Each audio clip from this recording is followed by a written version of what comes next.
I have to tell you, I totally binged through this whole thing. It's just, I get so caught up in it, I just have to keep watching and watching. It is one of those shows, yeah. The humanity issues that you guys are dealing with are so intense. I mean, your scene with the Hangar Bay. I know. It's heartbreaking. I can't watch it. Like, it chokes me up a bit. It's really hard to shoot. How do you get into that frame of mind when you're trying to pull off a scene like that? Because that's intense. I mean, I'm one of those people. I'm an actress that uses my imagination a lot. But to be honest, with what's been happening in the world, especially with the refugee crisis, how it's been so much in the news, so heavily featured. It kind of was. I felt like I was going through some kind of version of it. I don't know. It was just it was heartbreaking in the moment, and everyone was in it, and it didn't take much for me to. So you're actually pulling from right now live stuff to actually put it in the sci-fi, which is actually it's just easy reference. It's just watching people go through what maybe those people are actually going through in real life is just. Shows how current your show is. And that's how what I mean. We We address a lot of issues that are, and it was a devastating scene to shoot. But I'm glad it turned out the way it did, and a lot of people have been affected by it. So it does really stand out. I think that's really kind of the greatest benefit of science fiction is using these kind of different eras and names as an allegory to what we're experiencing today. So it allows it to be a bit more digestible to people out there, where we could talk about things like refugees and nationalism and things like that. And yet we also have a dangerous weapon that's out there. Yes. That Donald Trump.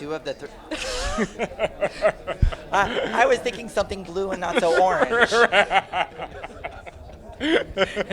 Bright colors, though. I can't resist that. Different It was color. a total different color. It was a different color. Same level of danger. I totally can't argue with that. I totally can't argue with that. So just since we're laughing here, I totally have to go. The four of you in a ship together. We make you Han Solo, we make you Princess Leia. So who's the Wookiee? Oh boy, it would have to be Amos, wouldn't it? I mean, Maybe you should ask them that. I'm happy I'm Princess Leia, though. There you go. For sure. Thank you guys so much for thank coming you. out and talking to us. Thank we really you. appreciate it. Thank you so much. One, they put you in the most beautiful dresses, and then they make you say the best lines ever by cursing like a sailor. Thanks to our amazing writers. I almost lost it when you said, I get shit done. Exactly.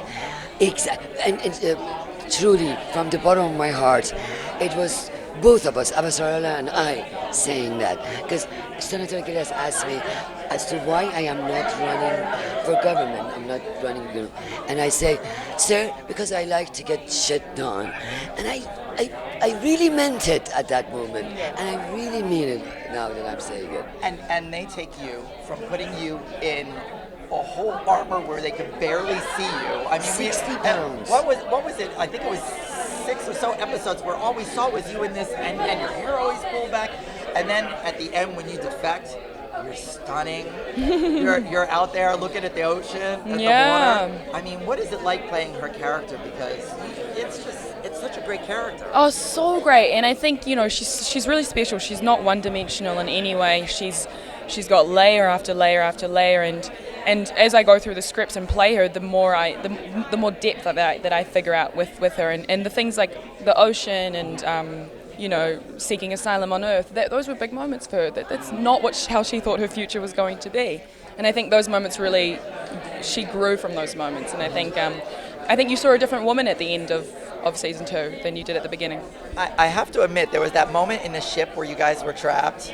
Yes. And all I kept thinking was, I felt like if I was on that ship, I'd be in real big trouble because you can kick butt. And between the two of you, I think I'd be in really bad shape. Seriously. Oh no.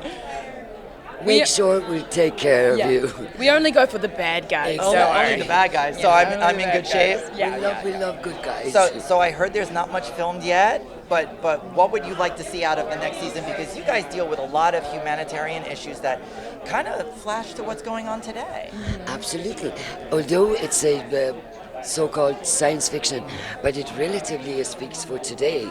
Although we're in 200 years, supposedly, from now, but we're still human. We have not been digitized. the story is becoming more and more Shakespearean at this point, with all the ingredients of Shakespeare's plays in them. Envy, jealousy, betrayal, conspiracy theory. So it's getting more and more deep, not necessarily dark, but deep in the relationship between these characters in the universe. To get a little bit of business done first, because we were talking to Stephen and Dominique, and we were saying that if he's Han Solo and she's Princess Leia, which one is the Wookiee? And they told me that you guys had to fight it out. First of all, who made Holden Han Solo? No, wait a second. Han Solo's the pilot. No.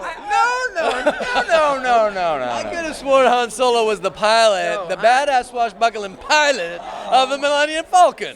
See, I knew we were gonna have this fight out. So, Yeah. so who are you guys gonna settle man. out for? 'Cause the pilot, I'm gonna be goddamn Yoda. That's who I'm gonna be. I'm Boba Fett. You're Thank Boba you. Fett?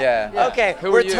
totally rearranging Who the are whole you thing. in this? I think I'm stuck being C-3PO in the back. I'm the one that gets to take care of all the order stuff and be proper. Right. So tell me, what's going on with the Expanse this season for your characters? I know you didn't get to do much yet, but where are you seeing things going? I think season 3 is all about, at least when it starts, it kicks off with how each of us individually responds and reacts to this bomb, this emotional bomb that is dropped on the Rossi crew with the revelation of what Naomi did, what she tells Holden at the end of season 2. So that is going to be basically the kickoff point, not to mention the fact that Earth and Mars are about to go to war. So we have an incredibly huge reality out there that's incredibly volatile, and within our family the reality is incredibly volatile, and basically all the security that we've created has now been shattered. So how do we recover and move forward through that? We'll see. Well, you guys have each on a different level have all had your own personal demons and things to struggle through, and you went really kind of rogue there for a little bit there. Yeah. You had a few real crazy scenes there. Right. So what has it been like playing this character? It's been incredible. I mean, it's been.